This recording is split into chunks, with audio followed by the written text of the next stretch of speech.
تعبت اقول ما فيني وانا فيني وانا فيني. أنا مسافة 1700 كيلو. المرة هذه أبحث عن شخص 23 سنة عندي له مبلغ أمانة فلوس.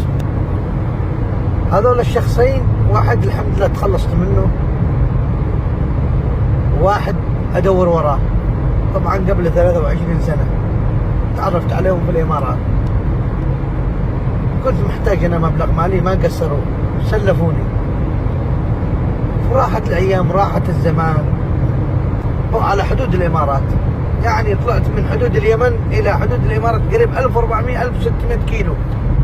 إن شاء الله المرة هذه نوصل له واتخلص من الأمانة الذي عندي. ذي أمانة لأن 3 أيام بالخط ماشيين على الطريق وقاعدين ندور ونبحث وراه، لأن تغيرت الدنيا 23 سنة. كل شيء تغير، الطريق تغير، البيوت تغيرت، كل حاجة جديدة. ولا عدريت بالمناطق هذه، والله ما عدريت. قاعد نسأل من مكان لمكان وكل واحد لنا على مكان. بس المرة هذه إن شاء الله واصلين عليه بإذن الله، واصلين واصلين واصلين بإذن الله. دعواتكم لنا وتحياتي للجميع، إن شاء الله نوصل له. الحمد لله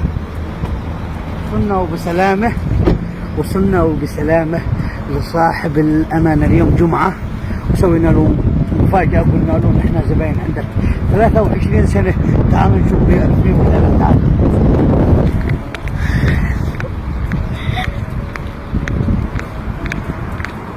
السلام الله عليكم. كيف حالك؟ أخبارك؟ الحمد لله على السلامة.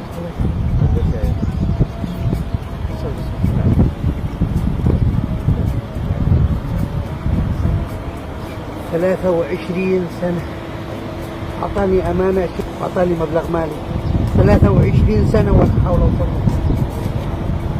ما شاء الله بارك. كيف الأمور؟ حياك الله يا سيدي. كيف أمورك؟ يا الحمد لله على السلامة يا سيدي. أمور كيف 23 سنة ما نسيت. 23 سنة وأنا أفكر فيك. 23 سنة وأنت في بالي. 23 سنة وجيت مرتين لهنا ولا أدريت وين المكتب. اي والله ودي عندي لك أمانة، ودي أمانة مرت منها الجبال. الله يبارك فيك. كيف حالك؟ كيف انت؟ كيف الأهل؟